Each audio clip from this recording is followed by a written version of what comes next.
Pinter, sorry, excuse me. What are your areas of expertise and professional involvement roles that led you to being invited to the discussion?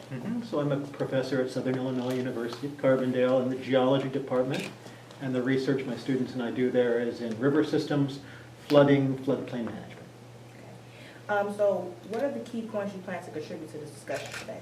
So we'll see where the discussion goes, but I'm here to talk about levees, levee protection. So just to set that background really quick, there's an estimated 100,000 miles of levees across the U.S., and most of them are in pretty poor repair. By count, I pulled up the numbers just a week ago, and only 1.7% of rated levee miles across the country are even acceptable, which is the official designation. The rest is minimally acceptable or unacceptable. So this is a nationwide issue, and then we're sitting right on top of that in this location. So I'm glad you brought that up, that you said nationwide. If it's nationwide, why is it only the seems that the concern is coming from the locals? It's not, because we're in Southern Illinois, that Jackson County, the neighboring counties have large areas of floodplain behind unacceptable U-rated levees.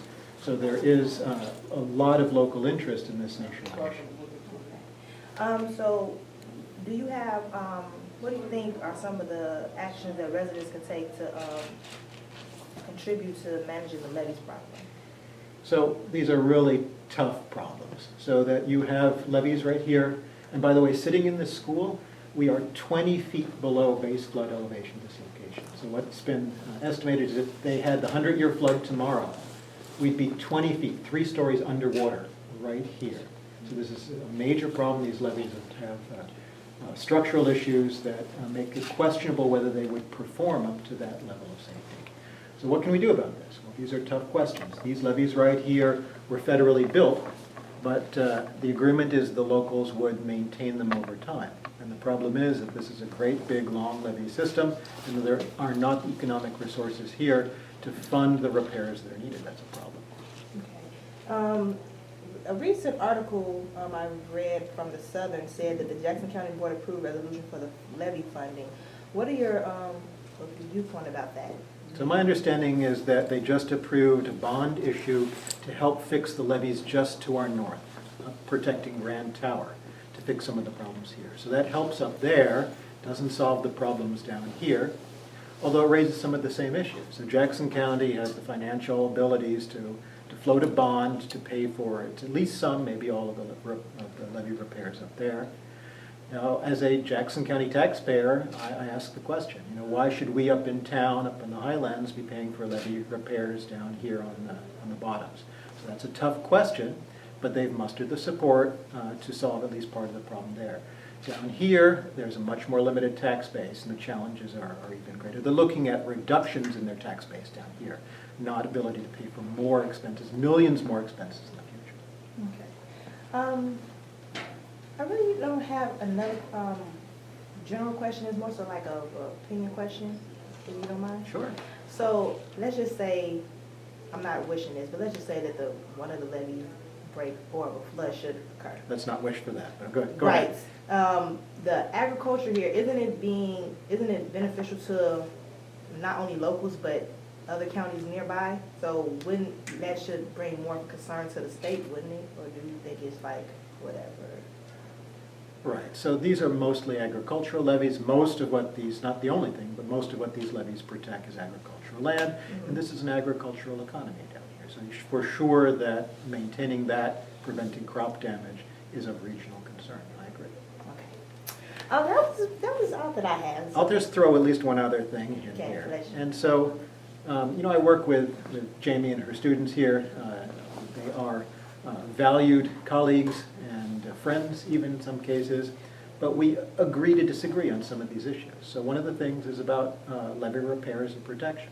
So we're talking a lot, we're focusing on repairing the levees, fixing these problems, fixing the holes in the levees right where they exist.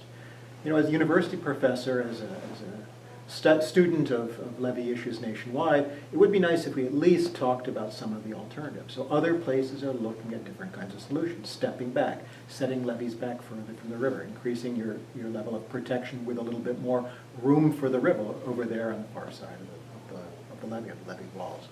Other places are looking at relocation floodplain communities. So there's other things on the table. Not saying that any of those is the right solution for Wolf Lake, but it would be nice if that full range of solutions was being discussed. Okay. I saw the video, the shiny video, and I liked it. But one resident in particular, her and her husband, they refused to move. Do you find that that's one of the problems, that a lot of residents feel like, I don't want to move, just somebody fix the levees and leave it at that? Do you feel like they should have more of an open mind aspect towards this problem? Well, I'll tell you this. So my experience in this school dates back to 2011. So that we had a great big record flood down here in this portion of the Mississippi River in 2011, 4 years ago. And the levee had failed just to the south. The Len Small levee had failed, and the entire town of Olive Branch went underwater. So my group at the university was working with the community down there, and in the early weeks right after the floods, things were really happening fast. We had the producers of Extreme Makeover Home Edition, the TV show, all set. They were scheduled to come into Olive Branch to help rebuild the town off the floodplain, to relocate the town off the floodplain. The first place I ever told that news was in the classroom here in this school. And the students were not objecting to relocation. They were saying, don't move Olive Branch, move Wolf Lake, move us. We want to help design and move off the floodplain, a permanent solution to flood risk. So, you hear some resistance. That resistance to relocation is understandable, very understandable. But there's a lot of enthusiasm if you get people excited about some of these ideas. Is there anything else you would like to add? Whatever you want to talk about. I was just because I was just reading about the levee problem, and it's like a lot of people that live here been living here for years. So it's a sense of ownership that they have towards these, their history being here as well as the land. So for the fact that a lot of the resolution that's coming about is about relocation or raising taxes. Is sometimes it's hard to sympathize with either side, because it's like one side you have, I've been here for years, I've never had to pay this amount of money, now they want me to pay it, or they want me to move, and then you don't have on this side well, what do you expect? This is a long levy, this is a massive amount of money that's have to be contribute to this project. So it's hard.